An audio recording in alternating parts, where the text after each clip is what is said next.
How was your day? um, it's all good. I'm kind of full of energy because I don't know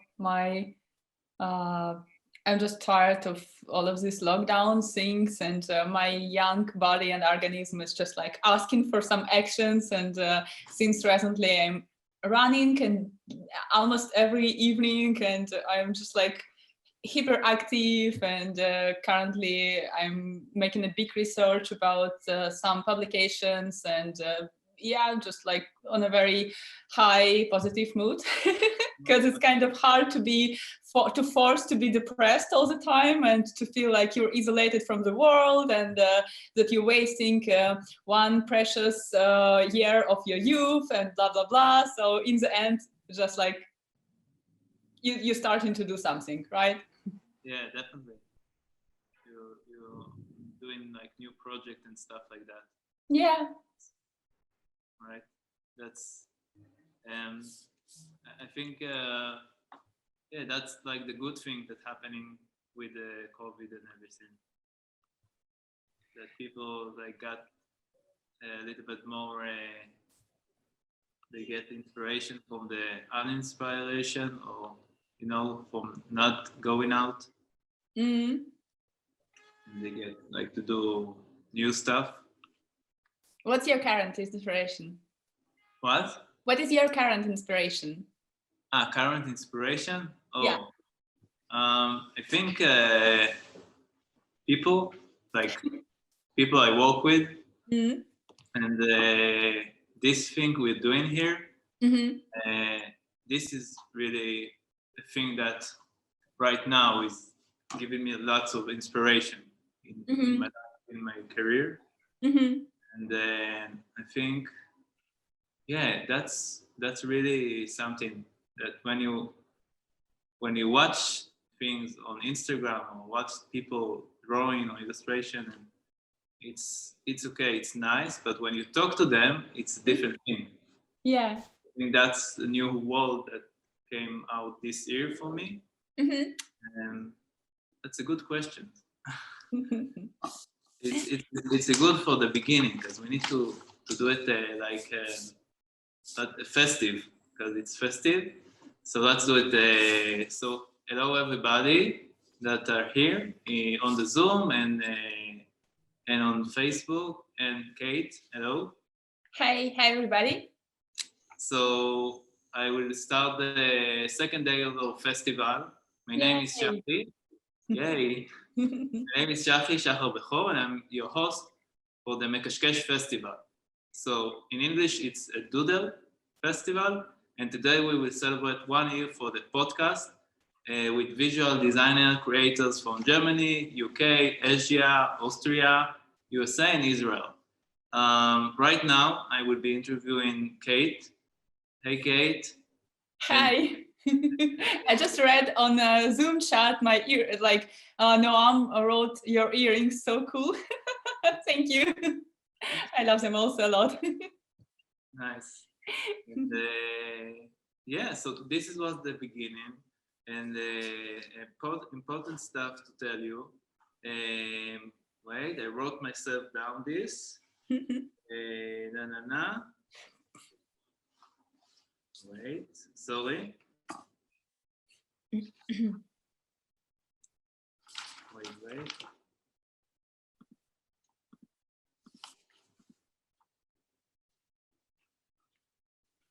Yeah, wait.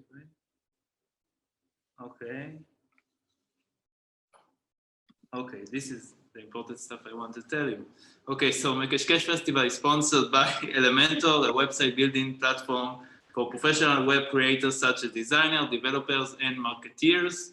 Elementor is a fast-growing company looking to hire talented designers to join their top-notch design department. Check out Elementor open position at careers.elementor.com. And let's begin the festival with Kate. So hello, Kate, for the first time. So Kate is in Berlin right now, And actually, we had another illustrator yesterday named Dar that is in Berlin too, Israel one. So let's begin, and you can present yourself. Yeah, well, sure. First of all, thank you very much for inviting me. I really appreciate it. And I feel honored to be part of Israeli community as well, too, because I have a second citizen, which is Israelis. And yeah, like my first citizen is Russian. I'm Russian, and I was living for 2 years in Tel Aviv. And that was an amazing time of my life. That was really very comparatively to Russia. Tell me if I'm talking too much. Comparatively to Moscow, I felt like it was a sanatory for my soul to be chilled with a nice weather, with nice to have a chance to live next to the ocean, and like people more relaxed. There is no that competitive things which I've been a bit tired from Moscow. So it was like really super important part of my life. And yeah, 2 years after, I've decided to move to Berlin, and very happy to be now in Berlin and to basically represent a bit of Israel and Russia. Yeah. And I'm an illustrator, and I also have some animation skill, because when I was living in Russia, it was a bit hard to survive only for money from illustrations. So I studied by myself motion design on some medium level, I would say. And this money feed me more in Moscow, but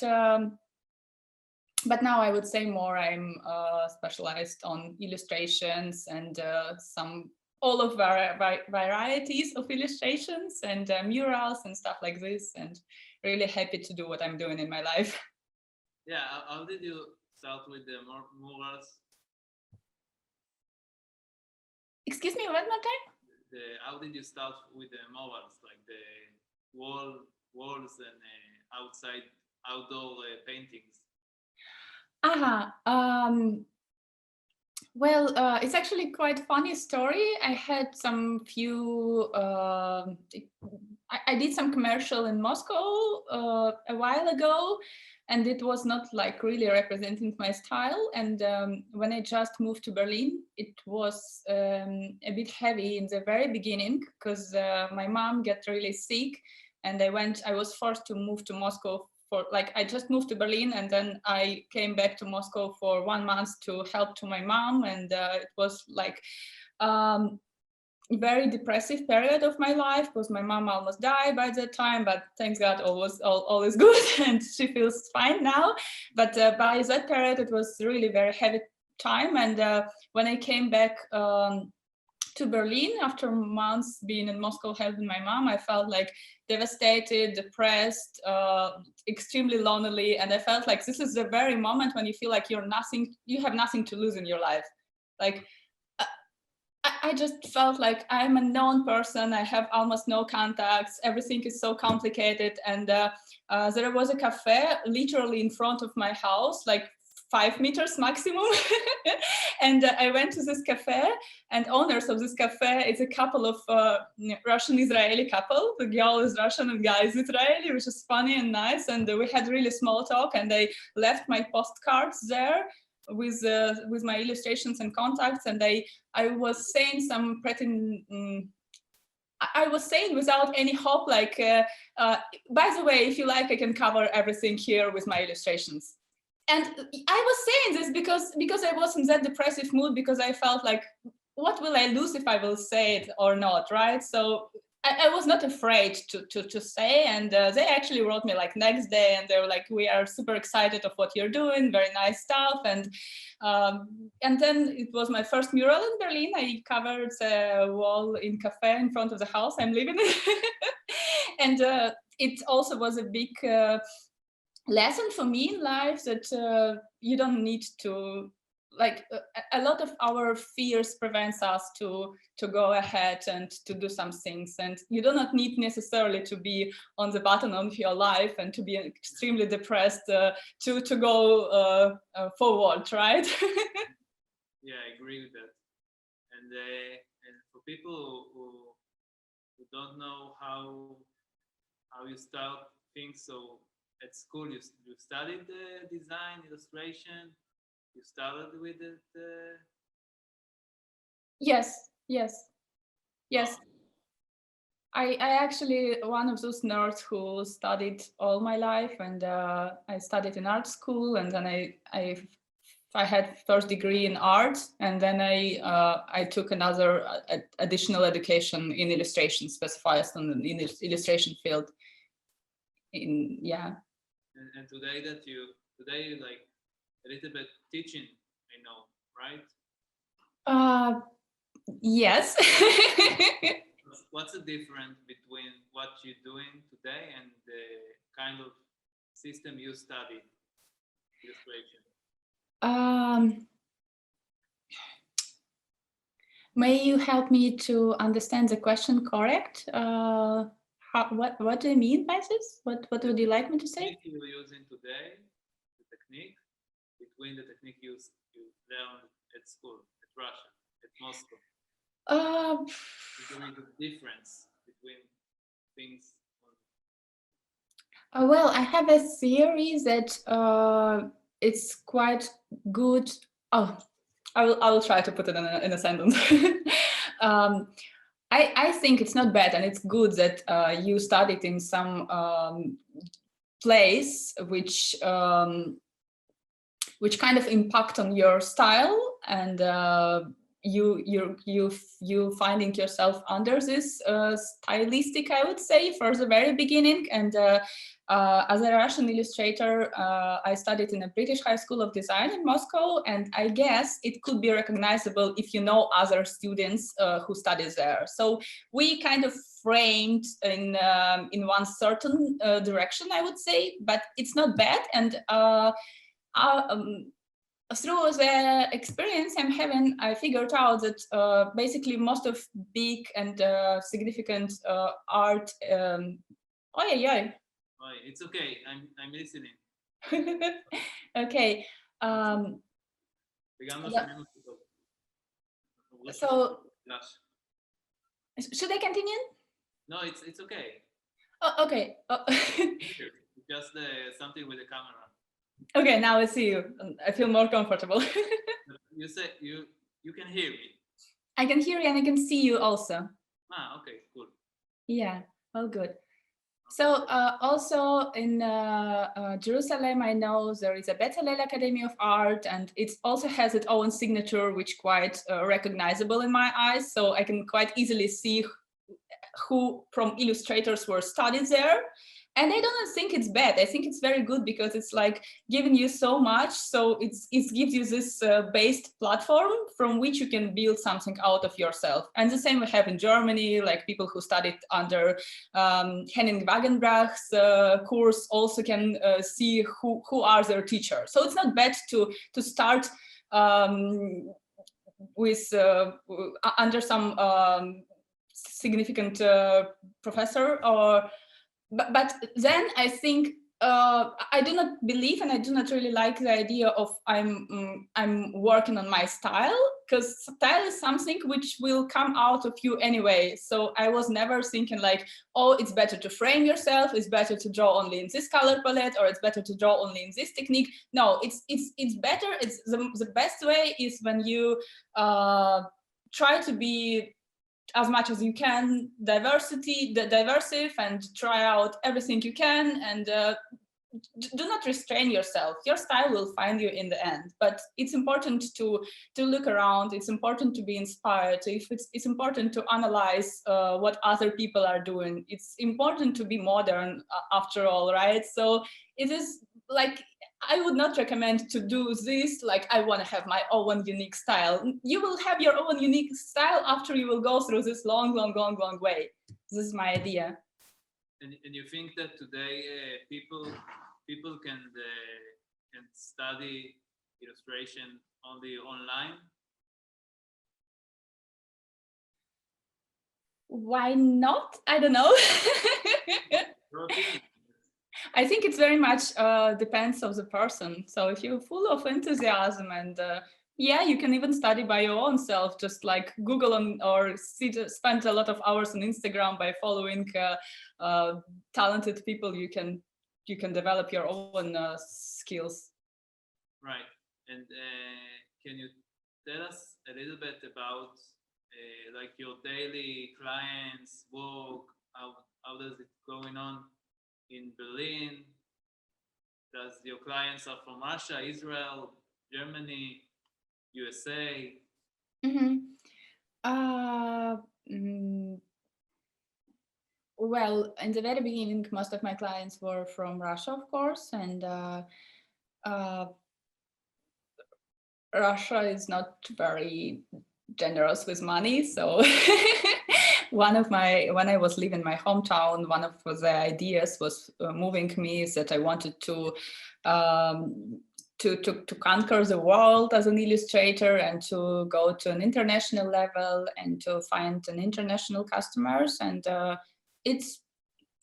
on my way. I'm still on my way, of course, but each year, each half year, it's going better and better. And now, well, I would say I have customers from all around the world. I have customers from America and from UK and from Israel and from Germany, of course. And I'm trying not to work with Russians. I'm sorry. They do not pay enough. This is a thing. If they would pay like it's funny, sometimes I'm saying to local illustrators how much I get paid for an article in Russian GQ, and for them it's like a nightmare. They're like, what, it's not possible, so it's a meet, like, who will work for this money? And I'm like, well, this is a Russian illustration industry, and this is why I'm not there, right? So you say in Israel they get good money? Well, all is relative. I don't think in Israel is also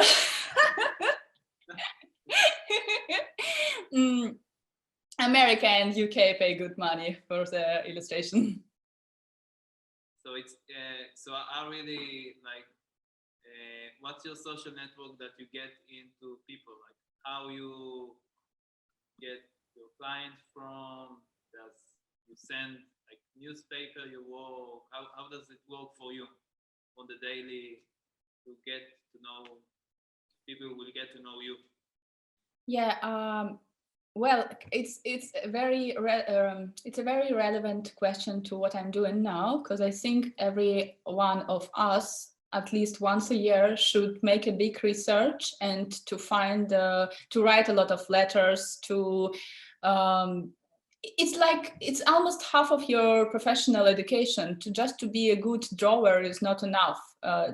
Like you should also be very good with advertising yourself and with promoting yourself, and it takes a lot of time and it takes a lot of energy. And in some art universities, as I know, I guess, as I heard in America, they teach students how to sell themselves, how to write letters, and stuff like this.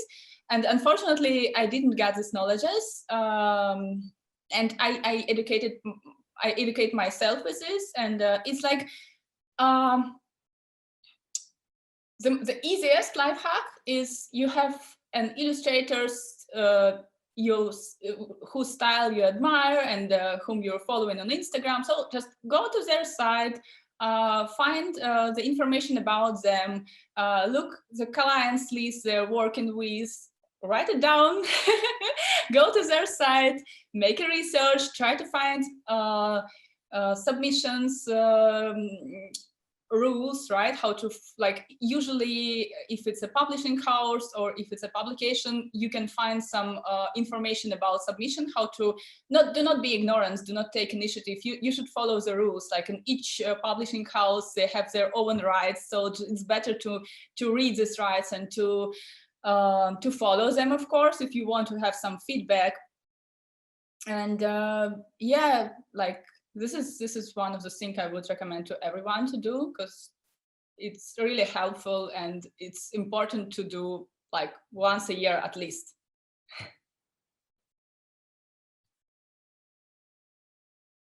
I cannot hear you now. Sure.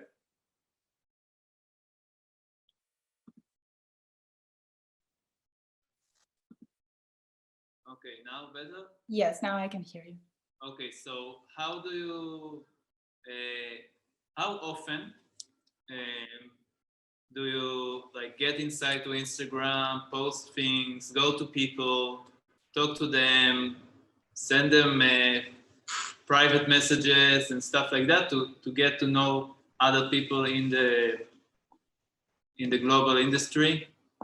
Well, I'm basically a very open person. Not everyone is that open as me, and sometimes I do not get some feedback. But for instance, I'm trying to find, like, to increase my to increase acquaintance around artists, even in Berlin. And when I see some illustrator and I'm seeing that he's also or she is also living in Berlin, I'm trying to ask for coffee and whatever, because it's like just very nice thing to do, and why not? It's kind of synergy, right? When you meet someone who is also doing the same thing, and you may make some collaboration in the future. So I'm very much open to these things.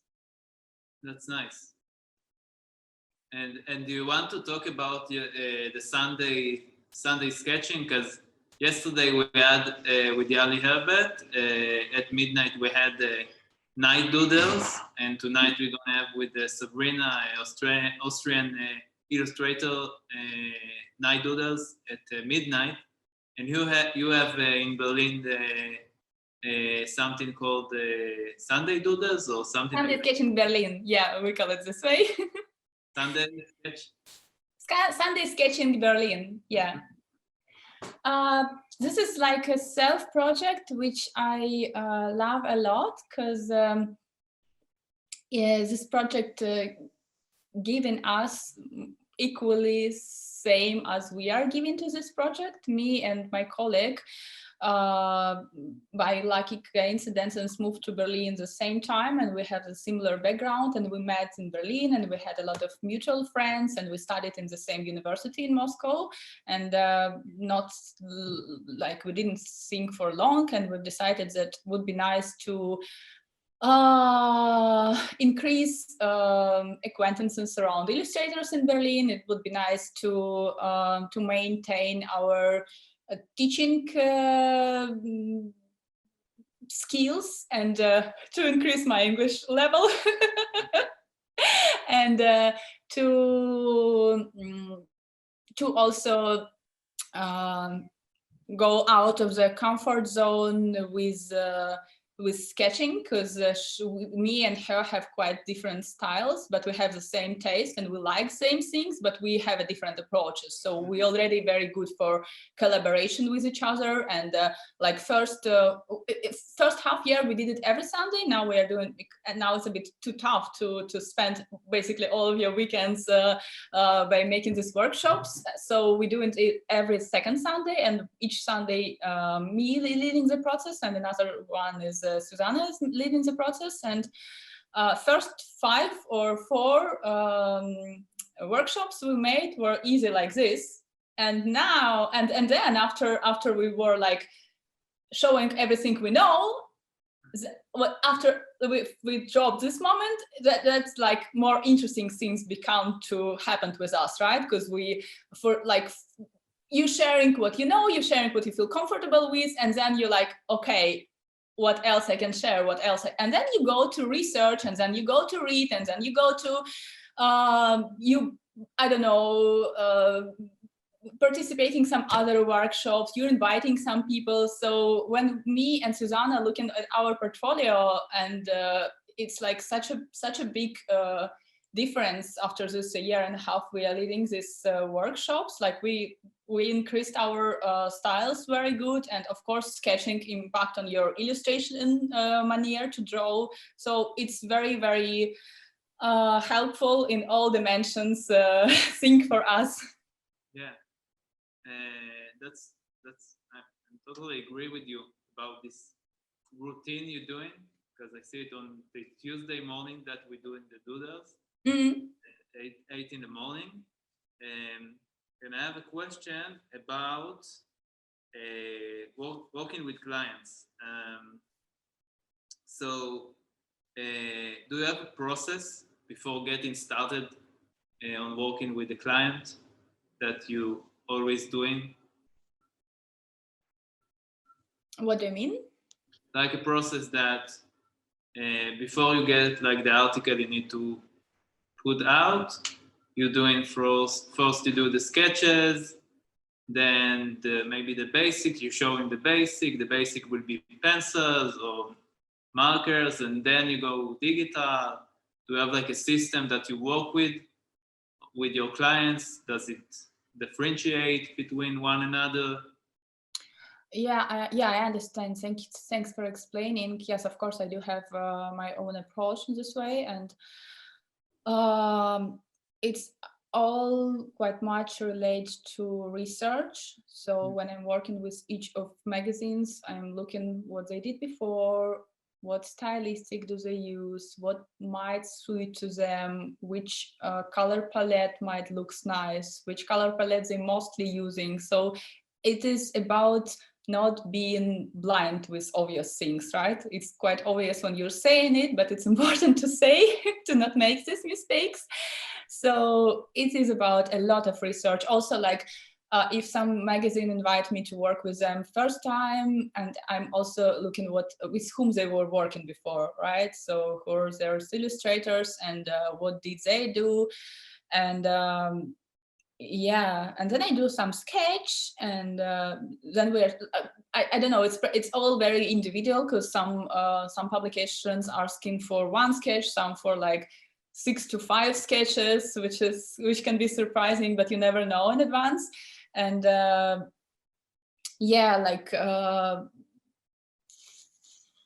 after negotiating about I think the sketch is about composition and idea, and if you work with an article, this is the most important, not how their QT result looks like, but the message you have to share with, right? Because you should make the text more interesting. You should, like, the visual metaphor is such an important thing when you draw for the article. So it is not much about the result, but the process is the most significant moment. But it's all going through negotiations. Like I remember last year I was working with the Washington Post, and I get to use to send like 1 to 2 sketches, and when I sent them, they were like, okay, but what is it all you sent? Like what else? And I was quite surprised, and they were expecting from me, I don't know, 5 or 6 different compositions with a different scenario I drew in the end, and we were talking about it so long. And like after we proved the sketch, they didn't mind about the final illustration. So they were totally happy with the final result, but we talked about the sketch for like almost all of the time. Yeah, but can I ask like Israeli questions? Did they pay for the sketches that they say it's not a lot of sketches, or they?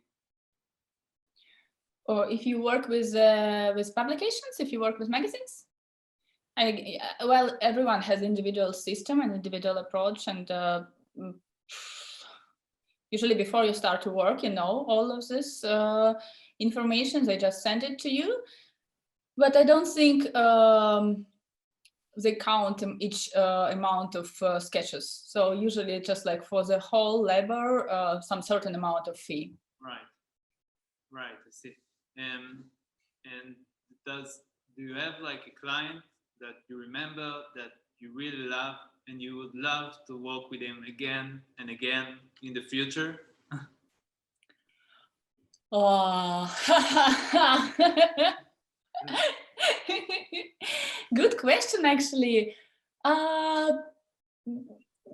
Well, I think I like when clients know what they want. This makes my life much easier, because it's hard when the client is in the cloud somewhere. Like I want something, I don't know yet what, and this is confusing, and of course it can like frustrate you in a way. So I wouldn't say like there is some very certain client I like. I mostly adore to work with publications, because I love to draw art for articles, and I love to to make this visual metaphor, it's like itching my brain a lot, because as an illustrators, we all so much restrained with our profession, and then you have a chance to read about some political shit you have no one idea about, and then you're just driving deeply into this specific field, and you get such a new interesting knowledges you would never have an interest in your daily life, right? So it's just fun. And how you, okay, so one last question about the clients. I want to ask about, do you show them like your different characters or something like that before you start working? Like you ask them, would you like, oh, it's a nice cat. Would you like to do this? Like more this kind of style I have, or that kind of style? Do you ask them? Would you like? I'm not sure it's professional to do. I don't really know. Like there is no right answer, but I have it. I do it sometimes. Yeah, right. I have some diversity in my works, and sometimes I feel like it would be better to go in this way, or it would be better to go in this way. Also, technically, it can be different. It can be done differently. So yes, but I'm not sure it's good or not. I don't know.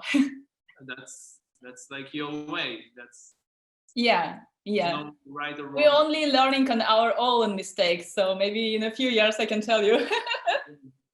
and about the work with the client and the work in the studio, what techniques do you work in? Like you do the digital, or first you do the hand draw, or you combine them with the scanner? What's your style?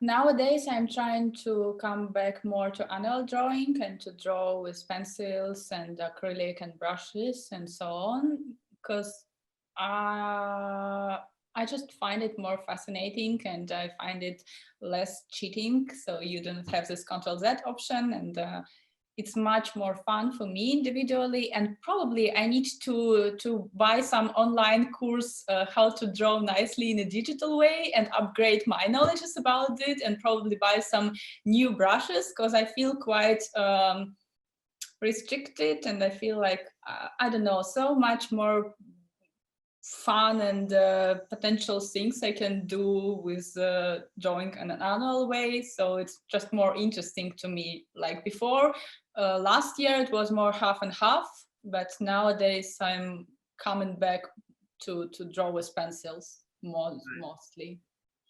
And you get inspired from like art history, or like you're doing this thing to go back in history of art and looking at stuff to get inspired for your illustration? I think everyone does, right? I don't know. Some people just going to Google or something, and some going to Art World, and some. Well, it's very much depends what you're drawing, and if you specialize more as a character designer, then one day you will be capable to draw any character with closed eyes, right? But sometimes, like if you need to draw an article about cars and you do not draw cars every day, then you go and Google how cars looks like, how cars builds like. You're trying to catch this 3D model put it in your, like download it on your brain, right? And or upload, sorry, all the time confuses the words, but you understand what I'm trying to say. And most of the time it is about some research. When you need to draw something for the customer, as I said already several times, it is about like research and research about other artists and stuff like that. But things are also counting in your mind, in your brain, and it's so nice. Like now I'm in this stage when I'm drawing my children's book, and it's self project, and it's also very important and cool to have self projects, I would say. And I felt such a nice relief when first time for long I just drew the whole draft of book without looking at internet at all. Like there is so many things inside me already. I don't need to Google for everything. And this amazing moment you're discovering, like first you're watching, you're counting all of this information. It's just counting inside you. And then you feel like, okay, I have something I can share and I don't need to look around anymore. And this is a nice balance, right? Yeah, definitely. And so you worked on this children book and you finish it? I finished a draft of children's book and now I sent it to publishers. That's nice. How long did it took? To draw or to come to the idea? Well, it's not the first time I'm trying to. I have an You wrote the book? Yes. Oh, the story you wrote. Okay. Yes. It's all my story.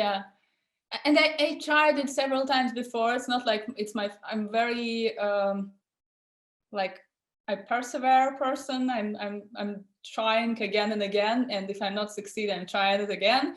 So I did some previous attempts which were less successful, and now I feel a bit more confident with the story I am doing, because another discovering I found out is it is very important for an artist to be honest, first of all, with yourself and what is bothering you. So to not, it's like to be a bit naked in front of auditory, because you cannot talk about things which is not touching you. So if you want to share something with the world, share something which is most important for you, which is like, even if other people may think it's silly or it's childish or whatever, if it's moving you inside somehow, this is the point. Like this, what you need to take out of yourself. Yeah, I totally agree with it. And how many, I don't know if it's years or months, did you wait for this point that you could get to publish it or to get to someone who will read it? It was a dream or something like that? The idea or everything, like the book, the idea to publish it, was a kind of a dream that came. Yes, it is kind of a dream. Yes, definitely, I would say so. And there is a very important children's book festival called Bologna Children's Book Fair, happening in Bologna every year, basically. And I went there first time probably 3 years ago, and I was super excited and inspired. And now I also feel like it's your professional duty to visit this type of things. And there is not so many in the world. So it's important. It's really important. It gives a lot of inspiration, right context. And it's just like, if you want to be professional as an illustrator, you must participate, things like this. Yeah, and my first visit to Bologna, I had the plot of my first draft book, and like with this first experience, I figured out how far I was from the reality, how far I was from my own self. Like the idea did not resonate with me that much, and it was so far from the marketing, from the children's book market. So it was important to, yeah. Nice. And do you have like music that you usually hear when you're walking? Like some album or artist you like to listen to when you walk? Why? Music. Why are you asking this? What music do you hear when you walk? Yeah. That's part of the questions I have.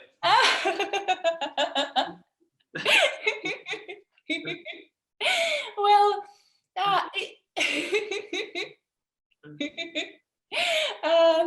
it's a bit okay. I'm going to be honest.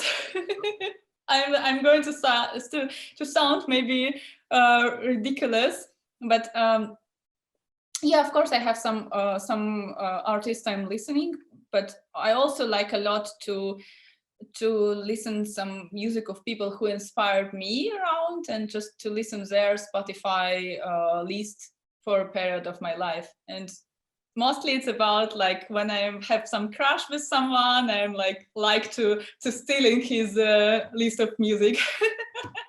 That's interesting. Actually, that's an idea for a book. Well, it can.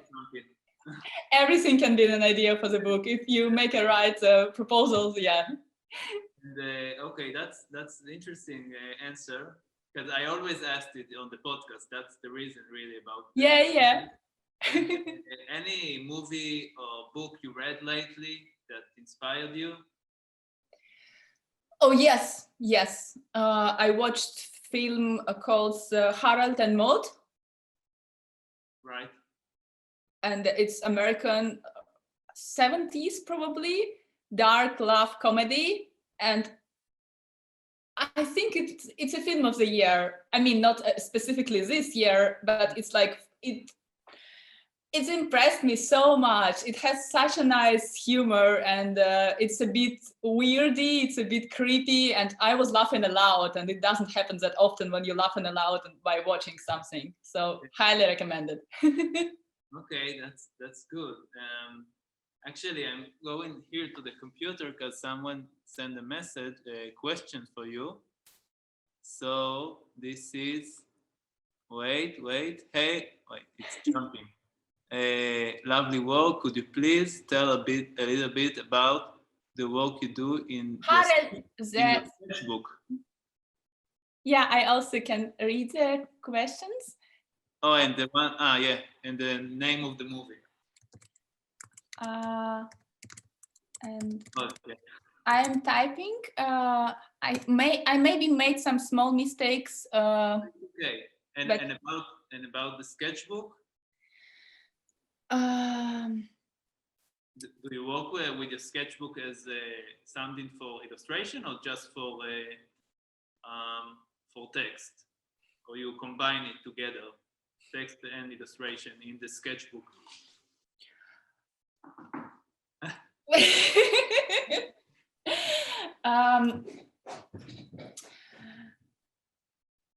Sketchbook. Once upon a time, I came to the idea like a year ago that I want to have the perfect, the most beautiful sketchbook I ever had in my life, and each page looked like, wow, it was so beautiful. I was really like obsessed with making amazing, beautiful sketchbook, and then I posted on Behance, and it was featured on Behance, and also it was promoted on Instagram on Behance, which was super nice. Like, yeah, I catch this, but at the same time, it's again about restrictions. Sketchbook, it is about sketches. It is about like your dirty work. When you're not afraid to fuck up, when you're not afraid to make a mistake, when you do something you never did before. And I like more when sketchbook doesn't look like nice cutie book everyone can see and say like, wow, it's so nice. But when half of your sketchbook is about like things people will say like, okay, I thought you draw better. This is a right point of sketchbook. It's nice when you experiment, it's nice when you do mistakes, and this is, yeah, my opinion. But probably once in life, it's interesting also to draw like your best sketchbook ever. Yeah, that's a nice workshop, I think. Like to do only like really fine sketchbook, and you can pick another questions because we are like at the end of the show. Yeah. When you are the interesting questions you have there. I can ask you another question. Yes, please. So any illustrator you like at this time of year that you follow or you want to tell us, to share? Yes, I can say two my favorites at the very moment. Three my favorite. Two or three? Three. Okay, number one is an illustrator I adore already for many years, and I cannot stop liking him. Like, he's just number one for me. It's an American. I'm afraid to make a mistake. I don't know exactly where he's from, but his name is Kate Nigley. Kate Nigley. I can also write it down if you can ask me. I can be bad with pronunciation. Another one called Joo-hee Yoon. She's crazy. She's just like out of any normies, and it's so nice to follow how crazy she is. And the last one, I would say Israeli illustrators. And illustrator I also had an honor to work with when I just moved to Israel, and I really still admire things he's doing. His name is Asaf Ben Arosh. Do you know him? I love his works. They're so filled with sun, and he's so amazing with textures and with this nice kindness things. Yeah, he's on top also. Mariana said she had a feeling you will say that. Oh! Mariana, hi! We know each other. That's cool. So you want to add another thing before we finish the first talk? Excuse me, what again? Want to add another thing before we finish our talk? Like a final word? Yeah. Well, thanks for listening to me. Hope it was somehow interesting and helpful. And I would just sincerely recommend to be brave and to not afraid to conquer the world as an illustrator, and just to go to step on your fears. And yeah, like I guess the biggest problems sometimes exist here, not outside of the world. So just go ahead. Yeah, that's so true, so true. And thank you for being a host, for coming to the first event, first talk in the festival. I'm very excited, and thanks for all the audience that came to listen to Mekashkesh podcast festival, and yeah, and what I want to say that thank for Kate for being here with us, Kate from Berlin. And next up is Jacqueline Coley. She's an artist from UK. So we're gonna finish the talk here, and then we're gonna go to the next Zoom. Kate can write on. You can write on the Facebook the names you told us. And, yes, sure, I will. And thanks for everyone who came, and thanks for our sponsor, Elementor, website building platform for professional web creators such as designers, developers, and makers. Elementor is fast growing company looking to hire talented designers to join their top-notch design department. Check out Elementor open position career.elementor.com, and check out Kate's Instagram. Really nice things. I recommend. I love her stuff. And thanks for coming to Tel Aviv on Zoom. Yeah, I hope I will visit Tel Aviv probably in March. Would be nice to see you if you like. Yeah, so you have here, I think, more messages. If it's questions, you can answer in the page of Mekashkesh. You can write down, like we're gonna post this video is on Facebook, so you can answer the people, and we're gonna finish the interview right now. So thank you and goodbye. Thank you. I will write to you the rest of names because I'm afraid to make a mistake, and then you can post it, right? We will post it. Yeah. Okay, cool. So have a nice continuing of event, and yeah, big love from Berlin. Bye. Bye.